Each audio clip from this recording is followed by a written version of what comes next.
two, three. 1, 2, 3.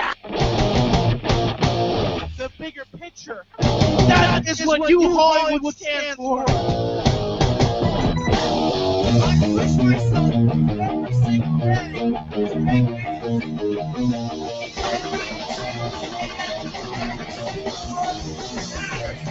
it's beyond anything else.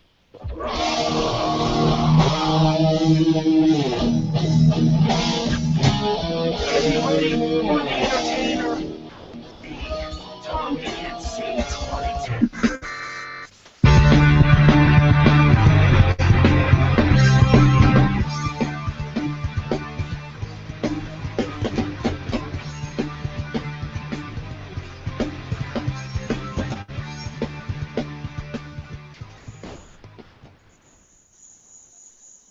Well, hello everybody. Welcome back to another exciting episode of Tommy Talks. And I, your host, Tommy NC 2010, back bringing you back live from the Tommy NC 2010 cave and social media command center, pumping my veins with positivity and going nuts for you guys, and getting the interstellar webs of entertainment and positivity. Tonight, our guest is Mr.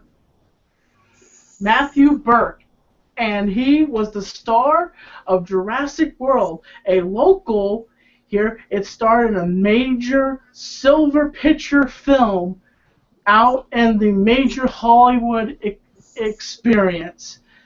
Ladies and gentlemen, I give you Mr. Matt Burke. Or did I say your name wrong, sir? You did, yeah. I go by Matt. I prefer Matt. My given name is Matthew, but I like Matt. It's a better stage name, theatrical name, if you will. So, how are you doing, sir? Where are you tonight, my friend? I am in Greenville, South Carolina. I stopped here to see some friends of mine that they're a married couple that actually I knew back in high school. They were high school sweethearts, and they now live in Greenville, South Carolina, and I stopped here on the way back from Atlanta. I was down there having a little bit of fun, seeing a concert, and it was a great weekend. I feel great. Thanks for having me on the show. Thank you so much, man. Now let's get into our questions here. Now, how does somebody like you get onto such a major motion picture big film like Jurassic World? How does that happen? Well, first things first, you have to get an agent, and there's a lot of parts to the answer to your question, but the big thing is that Atlanta, Georgia is now the third largest hub in the United States when it comes to film and television. They have more projects going on in Atlanta than any other city in the United States, with the exception of Los Angeles and New York. So that's first thing. Second thing is I had an agent. I got an agent in Atlanta a few years ago, and you know the agent submits me for parts for major projects, and I got submitted for this role in Jurassic World. I had no idea I was auditioning for Jurassic World. They called it something completely different, and I read it. I didn't even read the lines that I said in the movie. It was a completely different set of lines, but they were similar to the character that I read. And I got the audition. I put it on tape. I sent it in, and they cast me based on the taped audition they got. Wow. Yeah. Now, hang on, I just ask a question to follow that up. Sure. Is it fairly standard in the film industry to kind of blind read, like, or keep it under wraps as to what project you're going to be? Yes, initially it is. With a big profile project like that, they often call it a different thing. For instance, they called this project Ebb Tide. That was the name that they called it, Ebb Tide, and the initials E.T., which I didn't know at the time. Someone pointed that out to me later, but it's that Amblin Entertainment Group. So Ebb Tide was the name of the project. That's what they called it when I got the audition.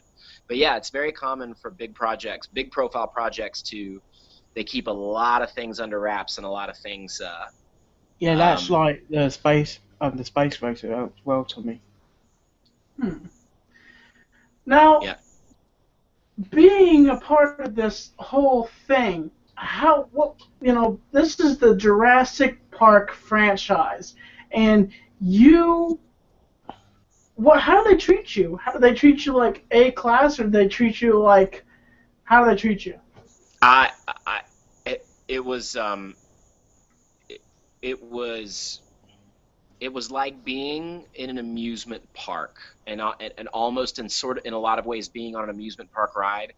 I had a very luxurious trailer for being a day player, is what they call me. So if you're an actor who plays a role and you come in for just a few days, that's what they call a day player. So I came in as a day player, but my trailer it had a television, it had a microwave, it had a bathroom, it had a nice cushy lounge chair. I mean, it was as luxurious as it goes for day players, I'm sure. I was treated very, very well, very well.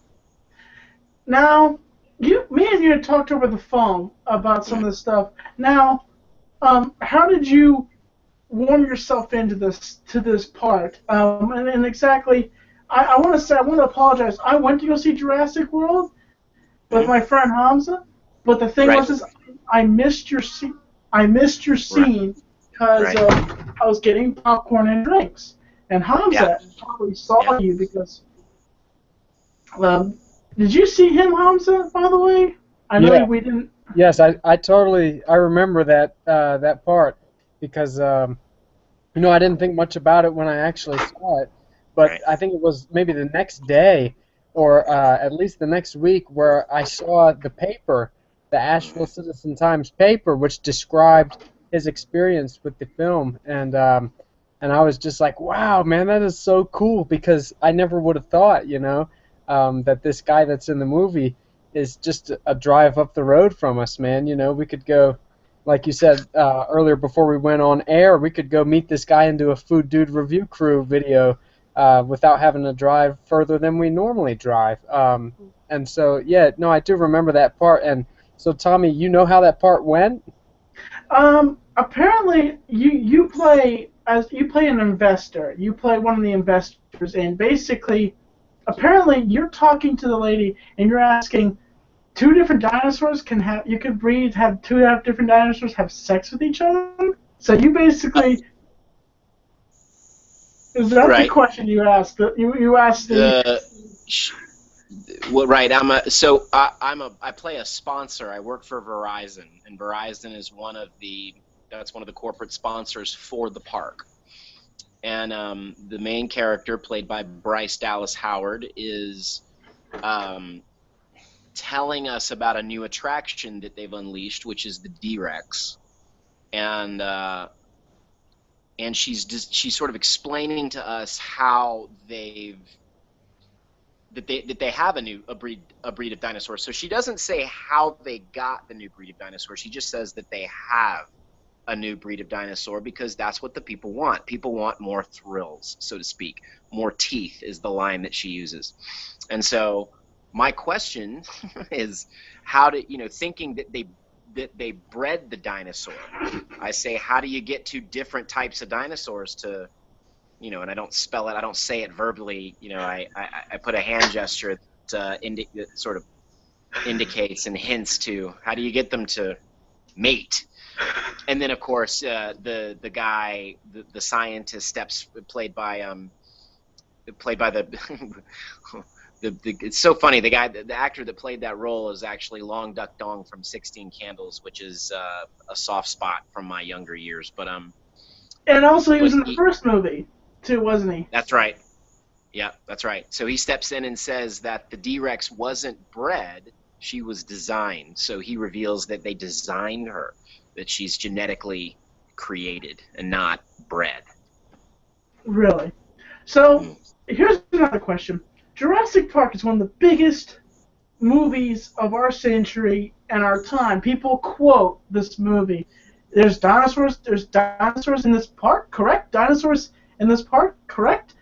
You took a product and you slapped it on a lunchbox and You send it in and you package it, and people quote this movie. This is one of the biggest, monster dinosaur movies ever to be made in Hollywood cinema. And how did you feel when you walked on set of the second installment of this series? It was awesome. It was just so grand. They actually shot at the NASA base 30 minutes outside of New Orleans. So just driving in, first of all, going to New Orleans was epic in and of itself because of everything that's gone and happened in that town. But then to drive 30 minutes outside of town to the NASA base, that's where they were shooting, so I had to get clearance to come on to the base, and then to go onto that set. I mean, these are huge warehouses where they used to store spaceships, I imagine. I guess that's what they use these huge warehouses for. And there's green screens 100 feet tall, and I mean, just enormous, just immense. Everything about it was larger than life. Everything about it had an epic feel to it. Everything was huge, So of course I felt very small, and I imagine that's how a lot of the audience feels when they see the movie. So shooting it was very much that way too, and so it was a combination of that and also feeling like there's a Disney World feel to it, that it's kind of like an amusement park ride. In a way, you really get the feel that you're a part of something fantastical and magical and otherworldly. It was great. John, when Pirates of the Caribbean breaks down, the pirates don't eat the tourists. Right. Yeah. Yeah, that was one of the things when I first got. Everyone asked me when I first got the part, are you going to get eaten? And I wish that there was part of me that kind of was praying that I did, but now that they're making a sequel, I'm kind of glad that I didn't. Now, I'm curious. Now, I know this is probably a top secret question. Are you signed on for the next one? I'm curious if they're making a sequel. I'm not. There's absolutely no information around any of that available right now, as far as I know. Right now it's a child's dream to be in the sequel. I don't know. I know nothing about it. I don't know who they're going to bring. I think that they've announced that they are going to bring Chris Pratt and Bryce Dallas Howard back for the sequel. That's public news, but I haven't received anything. Yeah. There's nothing available. Now, when I was on the phone with you, you told me a personal story. Would you mind sharing it here with the audience about the set piece, about the first ever set piece that you've laid your eyes on? Can you please tell me that story again? Yeah, this was probably cooler in a lot of ways than actually filming and doing the work. When I arrived in New Orleans, I arrived on. They had to bring me in. I was scheduled to shoot on a Monday, and they had to fit me. So they brought me down on a Thursday to fit me on the Friday. All right. So I got into New Orleans on Thursday night, and I immediately asked the concierge, the hotel that I was staying at. I said, "Give me 3 of the top restaurants in the area." And the concierge gave me 3 restaurants. I picked one. I went to that restaurant. I'm sitting at the bar. I'm eating ridiculously good oysters and having a conversation with a local. The place is packed. Smells awesome. And this man steps up to my left-hand side, and he says, "Excuse me, are you Matt Burke?" I don't know anybody in New Orleans, so I turned to my left, and I said, "Yeah, I'm Matt Burke." And he said, "Hi, I'm Colin Trevorrow. I'm the director of Jurassic World." Huh. So the director of the film was at the restaurant that I selected to go to that night. That was that in and of itself was astonishing. And then he turned out to be just the nicest guy. And we have a brief conversation, and I said, "How did you recognize me?" He said, "I recognize you from your photo." And I said, "Well, that makes sense." He had another party to get to, so he went to the party. He said, "Listen, when you come in tomorrow for your fitting, come over to the set." So I said, "Okay." And interestingly enough, I looked up his birthday, and he's one day older than me. He was born September 13th, 1976. I'm September 14th, 1976, so he's 1 day older than me. I thought that's appropriate, so that makes sense. He's directing and I'm acting. That's as it should be. He's got a day on me. And so I went into for the fitting, and I went over to the set, and he was shooting the scene where the kids take the Jeep from the old Jurassic Park Center. Yeah. And there's that old visitor center sign. Oh So they're my shooting God. those scenes, and I'm just like standing in the corner trying to like stay out of the way. So they're in between shots, and he calls me over, and he's like, "Hey, how you doing?" Again, really nice guy. He says, "Walk up onto the set. Take a walk." He's like, "Walk up onto the set." So I walk up on the set. I'm standing on the set, and I'm just gazing up at the visitor center sign. And then something hit me. It was like it's hard to explain, but there was something about the essence of that set piece that resembled the essence of all those Amblin Entertainment movies. That would be Jaws, that would be Close Encounters, that would be Raiders of the Lost Ark, that would be E.T., that would be Gremlins, to some extent Goonies. That production team of Steven Spielberg, Frank Marshall, and Kathleen Kennedy and Chris Columbus, those guys co-produced a lot of movies. And all those movies have a certain je ne sais quoi. They have a certain quality about them that are all similar. And that's my childhood. Those movies make up the favorite movies from my childhood. I'm standing on set, and Jurassic Park came later. I was a teenager by the time Jurassic Park came on, so that movie didn't have the same magic available for me that those movies did. Those movies were special because I was so young. But there was something about that sign that it's like my childhood came and hit me right in the face, and I was standing there just completely mouth agape. I was a kid again, you know. And as I'm having this moment, I get self-conscious about it, and then Colin steps up right beside me, and he looks at the sign with me, and he just says, "I know, right?" And he knew. He felt that I was having that moment, and he just knew that. He identified with me. He locked in there with me because, again, he's a day older than I am, so those movies must have meant the same to him on some level that they did to me. Wow. That, just being there on the original set piece of the original Jurassic Park movie, must have just, myself, I always wondered if there was actually an island. But as you tell me, it kind of blows up the thought of, like, there's not even an Isla Nublar, island, and it's just a, and I'm like, I'm sad now because I wanted to go to, one of my ideas was to go to, Hans, where did you say that where the Jurassic Park is supposed to be based on, that's on the... I thought a lot of the original movie in that island was shot maybe Maui or Kauai, one of the Hawaiian islands. They shot part of the movie in Hawaii. I'm not sure what island it was, but they did shoot part of the movie in Hawaii. I know that, and I think Spielberg wanted all of it in Hawaii. Yeah. But they, the producers that it was really cost effective to film half of that in Louisiana. That's just tax incentives. That's crazy to imagine, man. That was going on in New Orleans. Yeah, I know.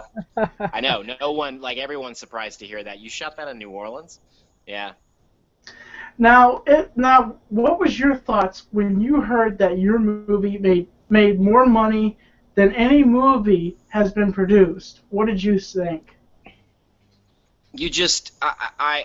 I'm still amazed, because I check out the box office every week to just see how it's doing, and I knew it was going to do well, but I had no idea that it was going to do this well. I mean, I still, every time I think about it, I'm stunned, I'm shocked, it's just, it really gets me. It hits me down in my belly. It's special. It makes me feel special. I feel special to be a part of this.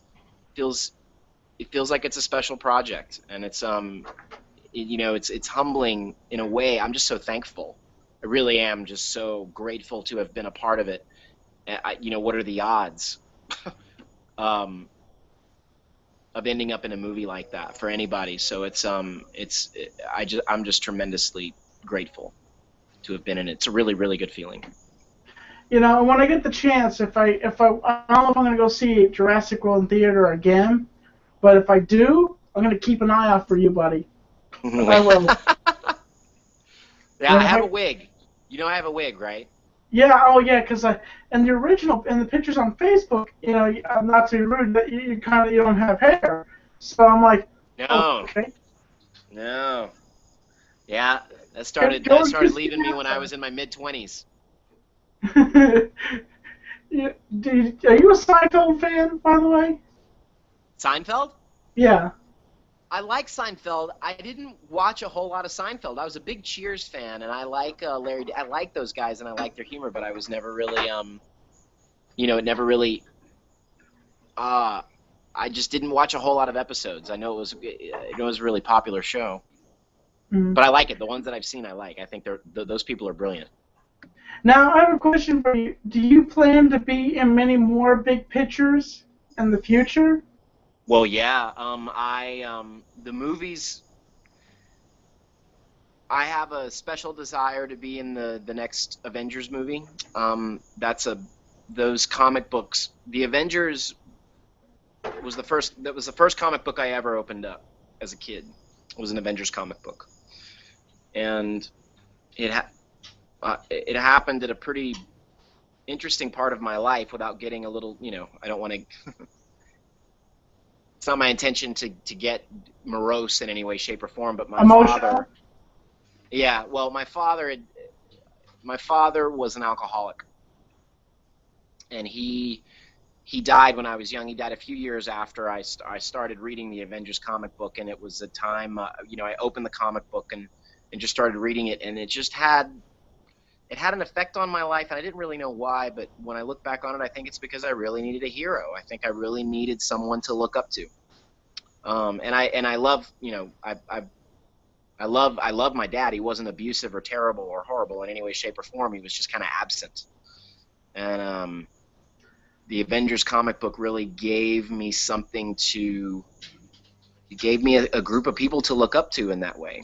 And so the Avengers, those guys have a special place inside of me. And so it would be, in terms of big name projects, that would be great. And interestingly enough, they just built one of the biggest studios in the world in Atlanta for the purposes of of shooting Guardians of the Galaxy 2, Captain America 3, they're filming there now, and the Avengers 3.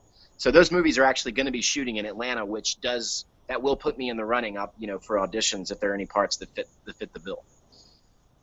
Now, what is your opinion on the Terminator series? Are you planning to put yourself in any of those movies, or are you looking? Now, what's your opinion on small cinema, like small budget cinema? And I like good stories, plain and simple. I'm interested in being a part of anything that tells a good story, and that is moving and touching and deeply revealing of the human condition. I love Shakespeare. My training is in the classics, in the classic plays, so I love Shaw and Shakespeare and Chekhov, and I like good stories.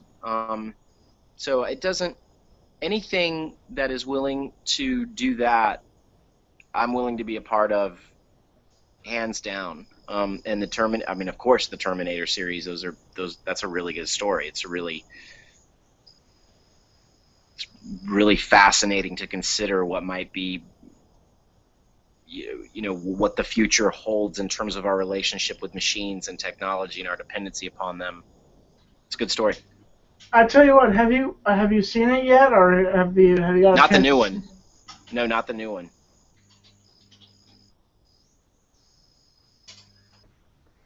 I would say don't listen to any of the bad reviews you hear, man, because I think with this movie, I think the fact that the original creator and director of the first two Terminator movies, he watched it and he was blown away and said it was great and it was breathing new life into the series.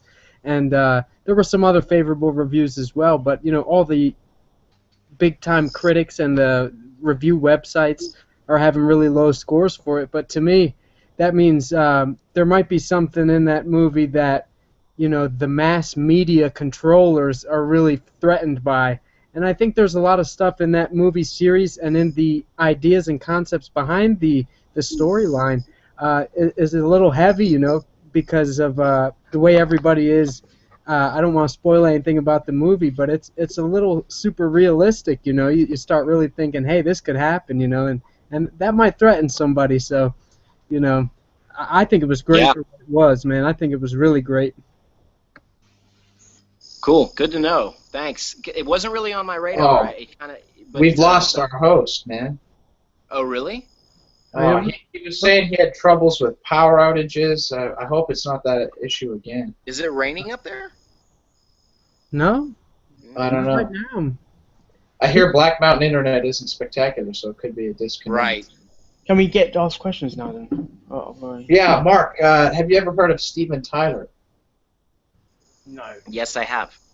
The Okay, Aerosmith I singer? think Very I think Mark's microphone has a little bit of Steven Tyler flair to it. With all Are you talking about Matt? scarves. Hello? Tommy, Tommy? hello? It seems like he's back. I see his icon, but I see Tommy NC 2010 Inspire. Right, question for the guest. How did you find your agent? Did you hear that, Matt?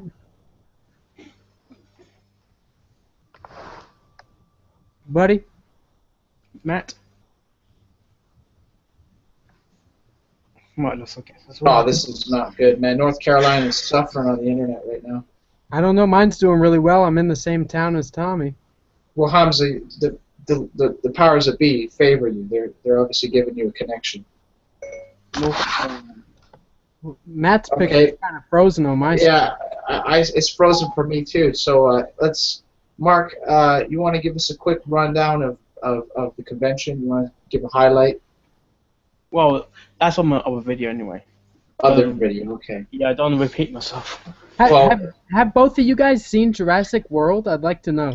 No, I haven't. Nope, Neither one. no, not me. I don't really watch new movies, man. I don't go to the theater. Okay. Came late in UK though. Oh, okay. Well, it's still in theaters here, but I wanted to know: did either one of you find yourself to be a fan of the original Jurassic Park? Big Oh, time. yeah. Big Oh, time. I guess. Well- Okay, I think we're good now. Hello. Yeah, that was Tommy that actually just called me. He said that I had a little trouble understanding the name, but Erasmus? Yeah. Yeah, he said to go ahead and call questions, and he did have a power outage, and he'll be on as soon as he can. Oh man. Okay. Power outage. We're looking for some questions here. How did you All right. find? Ready? How did you find agent in the first place? That's a good question. I've only said So- it because of the sort of questions I get. So I moved to Asheville in 2009, and I had a few colleagues, and one of the colleagues that I had representation in Atlanta. And I called him, and he was a dear friend of mine and a mentor. And I called and said, "Can you refer me to an agent in Atlanta?" And he did. He called his agent, and he said, "I've got a guy that I think you might want to pick up." And they talked, and it was Atlanta Models and Talent. They're one of the biggest agencies in Atlanta. And talked to them, and they were going through a changing of the guard, if you will. The person who was in charge was stepping down, and a new person was stepping in. So it took about 6 months to get me, but they eventually signed me. And it was about a year before I booked my first movie, and then another 6 months before I got Identity Thief. So a lot happened relatively fast, but then after Identity Thief, I hit like a 1.5 year long drought. But then a lot of TV credits and Jurassic World have come along since. I so heard that most agents work on commission. Is that correct? Work on what? Commission. They do. They make anywhere from 10 to 15 to 20% sometimes based on the project. They only make money if the actor makes money. Okay, you don't physically pay the agent then. No, if anyone's asking for money up front, It's a they're scam. not- Yeah, that's that's not what legitimate. that's what question was asked when I went to BurningCon. Yeah.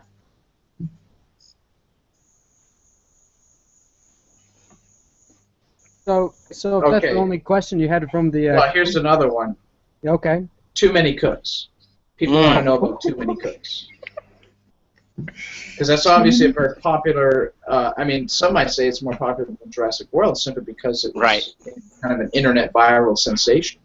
Right. I am so sorry, guys. I Oh, apologize. Tommy. Jeez, Tommy, that was quite the technical failure you had, man. Yeah, like we've been having these power outages lately.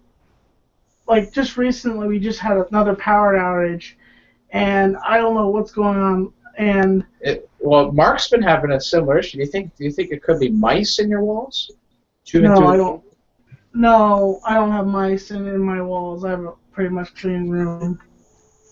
Okay. Okay.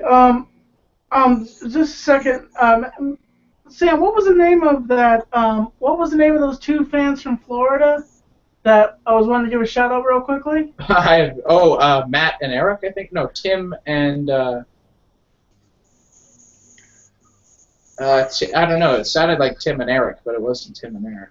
Well, I have some fans in Florida. I just want to give a shout out. They came and saw me this week, and thank you guys for coming up. Matt, I'm not finished with you yet. I'm sorry.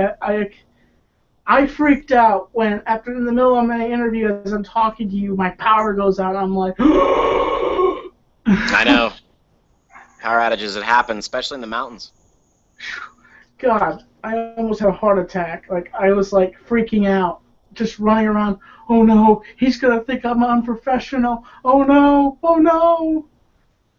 The cat's out of the bag, Tommy. What?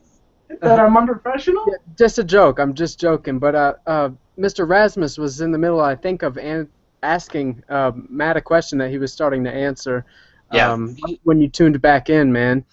Yeah, Tommy, basically, I brought up Too Many Cooks. And I know you're a big fan of Too Many Cooks there, Tommy. Kind of. Like, I was watching it again, and too many cooks, one house. Too many cooks, one house. Oh, kill me now. Yeah, brilliant. Now, I understand you play an android, you said to me. Yeah, I think I'm part alien, part android. It's a bit that project was incredibly. I don't know. It was odd the way they put it was odd even the way that they put it together. I came into a warehouse and they shot it in Atlanta, and I was waiting. You know, I think they were kind of getting organized. I think they were sort of figuring out what they were doing as they were going along, and on some level, I got the sense that they didn't even really fully know. But I did. But the guy, you know, so they put a costume on me. And then the makeup artist did my makeup in like less than 5 minutes, and he did it with spray paint. It was, you know, just airbrush.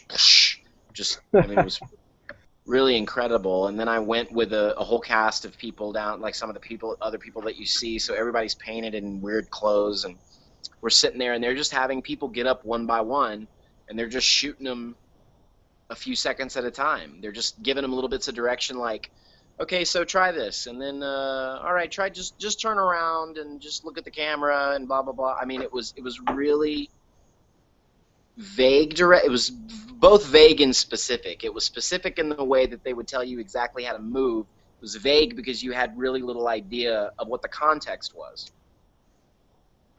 But they marched us in and had us get up, and then they'd film us, and you know, I only did a few seconds worth of filming. You know, as much time as you see me, that's about as much filming as I did.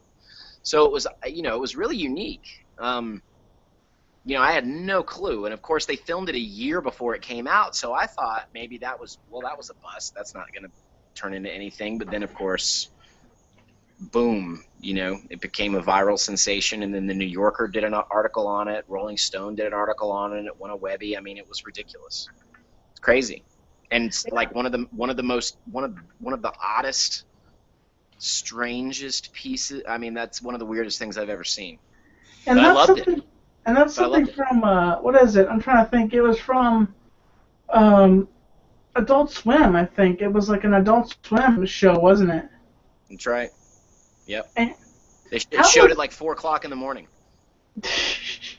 It's Adult Swim is definitely an interesting show. Like I've never been able to wrap my head around that show because it really blows my mind. I used to watch Adult Swim back in the day when they showed Cowboy Bebop and all sorts of animated flicks, and you know I really was a fan of it back then. I'm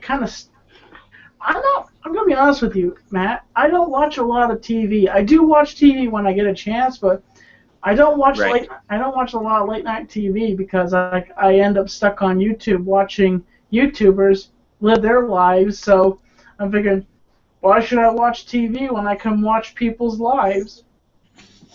Tommy can Exactly. Ask, Tommy What's can that, ask, Mark? Well, will Matt consider using voice over acting? What's the question? Sorry. I think What he's do you talking about have you considered about doing voiceover acting? I would love to do voiceover. I really feel like I've got. I think that I could do pretty well in voiceover acting. I made a run at it. My agent in Atlanta had me going out for voiceover projects, and I switched agents, and the agency that I switched to is actually in Asheville, and they don't have a voiceover. They don't do voiceover stuff, but I would love to do voiceover stuff. I really do. I mean, there's a couple of impressions that I do. I do a spot on Gollum. Can we hear it? Ring. Yeah. All right. Let's see if this comes through. My precious Rexy Hobbitses. False.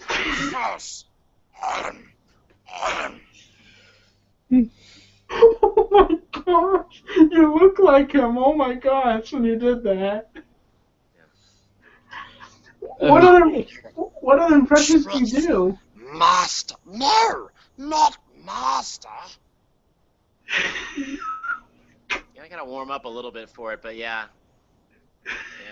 Here, I'll do my impression of Mark Hyder. This is Mark Hyder, and it's time for another vlog. Oh, yes. Mark is a British sensation over in his country, and he's kind of like what you say, a world heavyweight British champion. Really? He has been for a while. He actually is a bare knuckle champion in the ring, and he kind of boasts about it occasionally. But just to say, Mark has this insane intro where he says vlog, like just yells it out, and his parents have to say, Mark, shut up for goodness sake.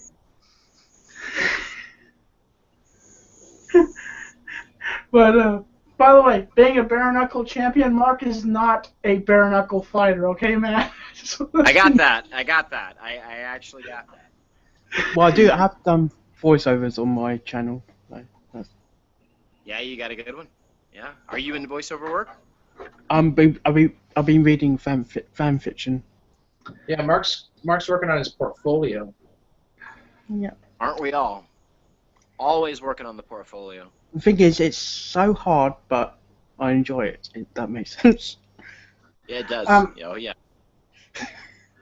I'm trying to think. Did I say Matt or just get your name? Sorry, my head gets bleh sometimes, and I'm drinking Kool-Aid. I'm not drunk tonight. Oh, mine too.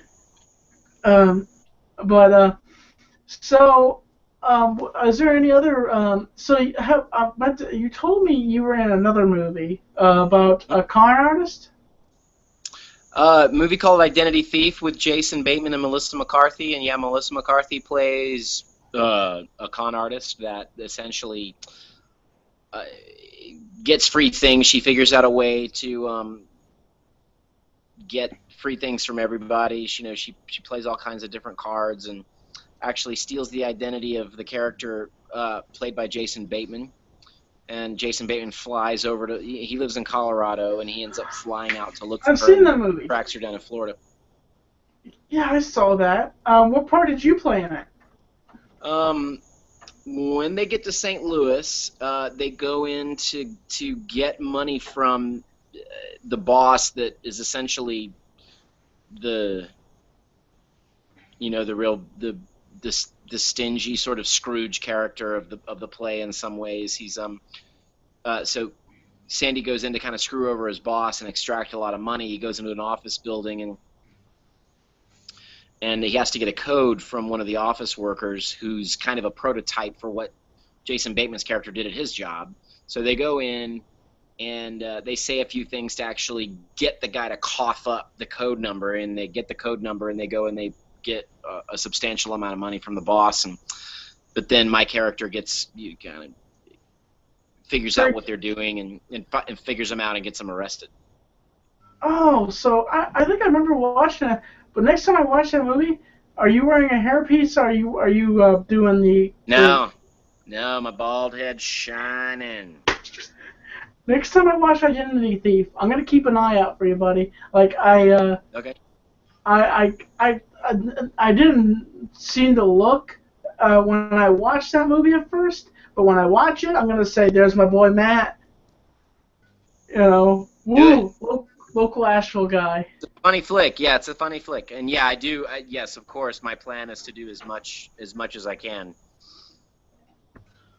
Hey, Tom, can I do a couple questions, Tommy? Sure, Hamza, lay it on him. Okay, great. The first one, Matt, is were you in town when they were filming that Zach Galifianakis movie not too long ago, Armored Car? I was, yeah. I actually saw Owen Wilson and Kristen Wiig and Lorne Michaels out at the marketplace downtown. Oh, One really? night they were sitting at the bar. Yeah, it was a spotting. I heard a lot of spottings for them that night. You know, Zach Galifianakis, I think, has a place in Kenilworth. He's got a place somewhere in the neighborhood. Oh, cool, man. Cool. Well, the second question, I'm just going to assume you didn't have anything to do with that, right? That movie? No, I wasn't in that, but I know Okay. one of the guys that's represented with the same agency that I am. He got a part in it. Young kid named Karsten Farsk, I think is his name. Cool. He got into it, and then there's another colleague and friend of mine named Candace Blanchard who got in there as well. Nice, nice. So alongside all this epic grandeur of not the Lost World, Jurassic World, you have going on at the same time. There's this kind of it's a small world after all type of thing going on. But I wanted to ask, how many times? This is a two-part question. How many times have you seen Jurassic World? 3 times. I saw it with my girlfriend the night that it opened. Saw it opening night. Nice. Then I saw it with my family, my mom and my dad and my brother, and then I saw it again with a group of actors in Asheville. Oh, super, man. That sounds like a lot of fun. Yeah. I would like to see it 4 times and go see me. Been a while. It's been a few weeks, so I'm up for another one. I'd be down too. But the second part of that two-part question is, after seeing the movie that number of times, 3 times, are there any one-liners that stand out in your mind when you think of the movie? Because with the first Jurassic Park, there was, hold on to your butts. And there was also, you didn't say the magic word. You didn't say the magic word. But with Jurassic World, I haven't really seen it enough times to really have those one-liners in my head.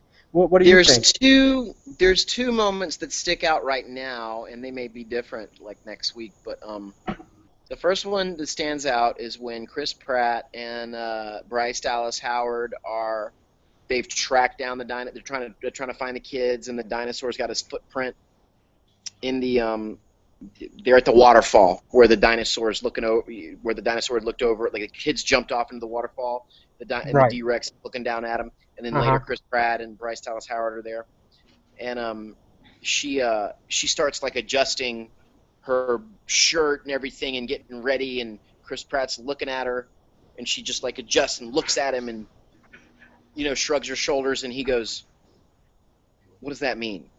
And then she says, "Means I'm ready to go." And he goes, "Okay." That stands out. Just that exchange. That's a real cute exchange. And then the other one's a nonverbal moment. I think it's one of the funniest movies of the thing, and that's when the brothers are in the back of the truck. They're about to go on the big mission and everything, and Bryce Dallas is waiting in the truck with him, and they're in the back, and she's trying to be motherly to them and say, okay, now you boys just wait here and just hold hands. And she shuts the door, and the little brother looks at the bigger brother, and he kind of like, he puts his hand out for him to grab his hand. I think that's a really funny moment. Those two stand out. Nice. Nice. I thought one of the funniest moments for me, I have to say, was the whole idea that the two Chris Pratt, him and the CEO had a little fun into their whole ordeal working together, and he's like, so you want to talk in my bungalow? And she's just like, right, yeah, that's a good one. and I'm like, wow. I'm like, that's different. Of course, at the same time, they're trying to put it as a serious movie and kind of mixture of funniness, because when you're doing a movie like that, you want to have comedy and you want to have action and all sorts of mixtures of things, and it's kind of, but you kind of don't like side stories, but at the same time you do, because you can picture. That makes them real people. It makes the characters somebody you feel like as a human being, not just somebody you never saw in your life before. I also like the moment when they're evacuating the office and those two characters who are like behind the controls, the girl and the guy, they're leaving and the guy decides to stay there, and then she says, I'm leaving, and he steps up to her as if he's going to kiss her, and then he goes to kiss her and she says, well, I have a boyfriend. That's a real funny moment. Oh yeah, big time. I hated that moment, honestly. I'm like, are you kidding me? And I'm like, the guy lays his life on the line. She can't just give him like a on the lips, and I'm like, it's not cheating if you just give him a kiss on the cheek, I'm like, the guy lays his life on the line. He could get eaten by the Indominus Rex or eaten by a raptor. It sneaks into the building. I'm thinking, geez, that scene is just like, I could hear everybody in the theater just like, oh. Yep. It's that moment, you're just like, oh, I felt that pain. It's just like the love romance moment. Oh, yeah. But, yeah, it stings, for sure. How, that hurt worse than watching the dinosaur eat some people. Hamza brought his kids, and they're like, oh, we're fine, Daddy. We could watch it. And they're, how old are they, Hamza? They're 10 years old now. And when I saw the original Jurassic Park, I think I was 7 or 8. Oh my gosh, somebody... I have a question for Hamza. Hamza, why don't you tell Tommy about the time that you got a BJ from Ashley? What the... Why don't you tell him that? That's true. I apologize about this, man. I just wanted to come in here. It sounds like Anthony. That's Anthony. Hamza, why do you wear that wig? You look like a weirdo, first of all. Dude. Anthony. Why don't you tell Tommy about that time that you did that? Dude, stop this, please. Hey, whoever you are. Tommy. Hamza, why are you muting me? I want you to tell Tommy about the time you got that from Ashley. Shut up. Dude, you're an idiot. Interference. This happens chronically. Oh, don't tell me. No, it doesn't happen. What happened to Mark, man? He jumped out again. Hamza, why do you wear that? Oh my gosh. Hamza, you look like a weirdo. Why? Huh? Hamza, you look like a weirdo. Thanks. Why do you wear that wig? Alex, ¿hablas español? I had to step in because this was so boring. This guy, this bald guy is so boring. Tommy, did you know that Hamza got a BJ? Get out of here. Matt, I'm sorry. I'm really sorry about this. Thank you for coming on the show. I really apologize about this. Thankfully, he's gone. That whoever jumped in here, he's gone. Hey, Tommy, you have the controls to block these people as they come in. If someone comes into your hangout that you didn't invite, you can block them, Tommy. Looks like Tommy left. No, I'm still I think he's here. at his computer. Oh, okay. All right. So sometimes, people start coming in to hang out. Share the link, and I'm sick and tired of this. I don't know. That's bizarre, huh? I'm Gotta sorry, look Matt. at it, Well, just like in a real movie, there's let an the show go on, man. Don't let it fluster you. Well, sure my did sound like computer's Anthony. freezing up. Oh no, it's frozen, man. Yes, it's freezing.